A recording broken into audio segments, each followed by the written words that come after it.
5.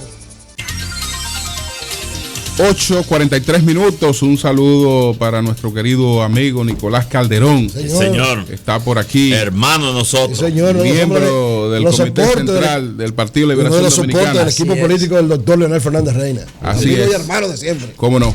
Pues son las 8:43. José La Luz. Bueno, muchas gracias, Julio. Buenos días a todos y feliz inicio de semana accidentado por el fin de semana largo que terminó en el día de ayer. Yo espero que la gente entonces haya disfrutado lo suficiente para que el próximo 15 de mayo se quede en su centro de votación, en su jurisdicción de votación, y ejerza el deber de votar. Nosotros le prometemos un ejercicio de responsabilidad en el Congreso, pero la gente tiene el deber de ir a votar para poder ayudar con el triunfo, porque sin eso es imposible. Si dejan que las personas que tienen un juicio crítico, mayores expectativas de la sociedad, se quedan en su casa y no votan, entonces después no pueden estar reclamando. Cada quien tiene que cumplir con su responsabilidad. Miren, señores, hoy es 3 de mayo. Un día como hoy, en España se produjeron unos acontecimientos porque la resistencia española enfrentó la invasión de los franceses a principios de 1800. Y entonces el famoso pintor Goya ilustró esos enfrentamientos entre los españoles y los franceses, lo que al final permitió la independencia de España de la ocupación francesa. Él lo pintó con unas obras que son símbolos universales. Los fusilamientos del 3 de mayo es uno, y es una de esas obras. Entonces, ¿por qué yo cito esto? Porque todos ustedes conocen el símbolo de la paz. Todo el mundo conoce el símbolo de la paz. Angie, búscame un símbolo de la paz y ponlo ahí para que la gente tenga una idea de las 3 líneas en dirección hacia abajo, bordeadas por un círculo. Entonces se había especulado mucho en el principio de qué era eso, si eso pertenecía a una campaña publicitaria que se llamaba A British Campaign for Nuclear Disarmament. Pero ¿qué sucede? Que el autor de esa campaña publicitaria, Gerald Holton, años después admitió que él se había inspirado en los fusilamientos del 3 de mayo pintados por Goya para ponerle un círculo a un ciudadano español que estaba tirado en el piso después que había sido fusilado por un soldado francés. Y él lo que hizo fue que le puso un círculo a ese soldado español o ciudadano español, porque no tenía aperos militares. Entonces, el ciudadano español tirado en el piso con las manos extendidas hacia el frente y su cabeza en un orden paralelo a sus manos son las 3 líneas del símbolo de la paz. Y las 2 líneas de arriba, la línea de arriba es el resto del cuerpo del soldado español. Y lo que hizo Gerald Holton fue que le puso el círculo, y eso se ha convertido en un símbolo de la paz mundial. Lo que están viendo en la televisión lo pueden apreciar, y los demás nada más tienen que poner símbolo de la paz y darle a imágenes en Google y le van a salir millones, porque es un ícono universal. Yo particularmente soy un promotor de esta simbología del signo de la paz, y tengo varios t-shirts, pulseras que tienen esta alegoría. El mundo está en paz. Para nosotros, el liderazgo responsable, la paz significa más. Digamos esta parte del mundo, José, porque ahora mismo estoy viendo. No, lo que pasa es que cuando yo me refiero a que el mundo esté en paz, yo me refiero a que en el siglo pasado la sociedad tuvo 3 guerras mundiales. La primera guerra de 1914 al 18, la segunda del 39 al 45, la de Hitler, y la tercera del 45 al 90, que fue la Guerra Fría. Ahí el mundo estaba en guerra. Todas las grandes decisiones mundiales se tomaban en función de un esquema de guerra. Y cuando estamos en guerra, el conocimiento, los derechos y la institucionalidad se comprimen y se ponen al servicio de la guerra. Cuando estamos en paz, el conocimiento, la información, el derecho y las instituciones se expanden. Y por eso los países pequeños tenemos que aprovechar los tiempos de paz para avanzar. Y todo lo que disfrutamos hoy es porque el mundo está en paz. Okay. Es por eso. Entonces, por eso yo me vinculo tanto y apoyo tanto este símbolo de la paz que se creó en homenaje a los fusilamientos del 3 de mayo, un cuadro histórico de Goya, el famoso poeta español. Por otro lado, señores, el presidente Danilo Medina presentó su programa de gobierno el pasado sábado. Estuvimos ahí, una cosa impresionante. Eso es un proyecto exitoso, eso es un partido que sabe lo que quiere, ¿no? Y yo me sentí muy bien siendo parte de los que tuvimos la oportunidad de presenciar la puesta en el programa de gobierno. Pienso que eso hay que respetarlo, hay que honrarlo, y en el próximo gobierno hay que trabajar en función de lo que dice ahí, que a su vez fue alineado con la Estrategia Nacional de Desarrollo.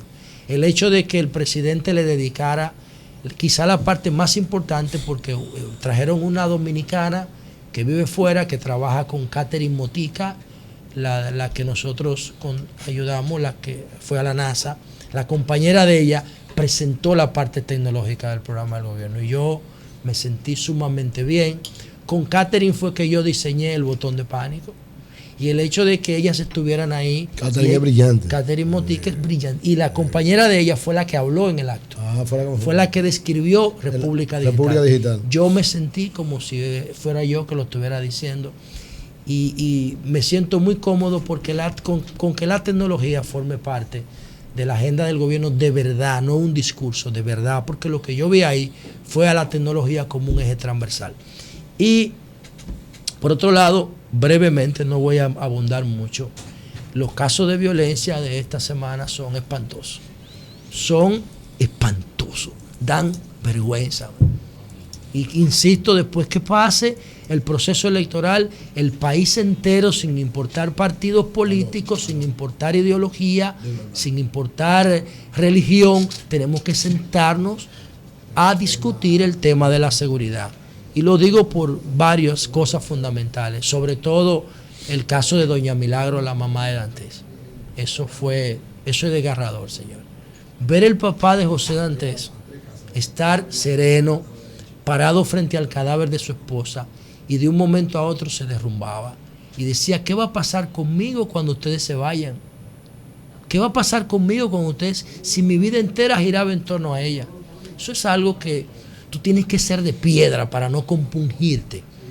Entonces, cuando yo hablaba con el padre de José Dantes, él me decía: ese muchacho nosotros lo teníamos como alguien que lo cuidábamos, le permitíamos dormir en la casa, inclusive le mandaban remesas cuando él no tenía con qué darle comida a sus hijos a Haití. Yeah. Y viene este tipo y de una manera tan salvaje mata a esta señora. Me enteré en la funeraria, cuando fui a acompañar a José Dantes, que la policía tiene el celular de ella. Sí. Por el chip y la celda lo cogieron. Ahora, cerca de la frontera. Él cruzó por un desorden. Él cruzó por el desorden que hay en este país. ¿Ella está preso? No, porque él se fue. Ahora hay mucha cooperación entre las policías haitianas y dominicanas y uno espera que lo puedan identificar. Pero yo le pregunto a ustedes que me están oyendo, ¿eso es complementario que lo agarren? ¿O van a devolver a doña Milagro con que lo agarre? Está muerta ya.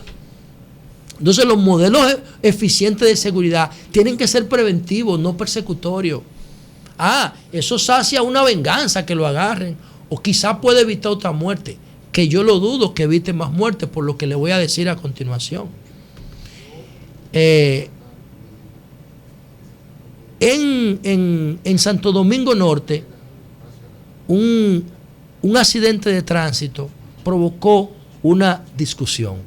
Entonces, un teniente coronel llegó en una patrulla, Ramón de Jesús Figueroa, y entonces cuando llegó a una patrulla se encontró con otro oficial de la policía, Jesús Liranzo, borracho. Escuchen esto, borracho. Sí. Estaba con su hermana ahí, también suboficial de la policía. Y el tipo agarró una 45 y le metió un tiro en la cabeza al coronel. Al coronel que estaba en la patrulla cumpliendo con su deber. Pues el tipo murió. Cuando se revisó el perfil del oficial borracho, estaba suspendido por haber matado otro homicidio. Había matado a otro. Entonces estaba suelto, borracho y con una 45. Bebiendo. ¿Ven por qué yo le digo que la seguridad no sirve en República Dominicana? Este tipo, la misma hermana, él está suspendido, la misma hermana del agresor, él está suspendido porque mató uno. Estaba borracho y con una 45 y mató un oficial superior. Porque el sistema no funciona, no sirve. Y por último, Julio, el caso que yo no sé dónde ponerlo, ¿no? En categoría de tragedia, el caso de Antonio Muñoz, de Copadeva, de Foro Ciudadano y de Casa Ya, Antonio Muñoz, de 23 años de edad. Sí. Lo mataron cambiando el cheque de la nómina de Copadeva. 164,000 pesos. 164,000 pesos. Ahí tú puedes atribuirle a él cierto nivel de descuido, pero él vive en un estado, en una sociedad que debe cuidar a todo el mundo.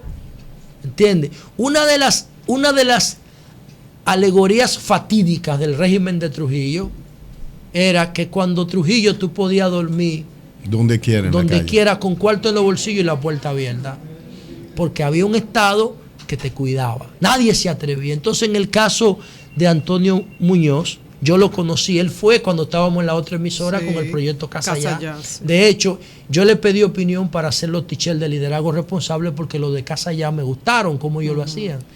Y de repente este muchacho que hacía un activismo por los pobres, por los barrios, ciudadano. muere víctima de la pobreza. Porque todos los que participan en delincuencia común, marginal, vienen de la extrema pobreza.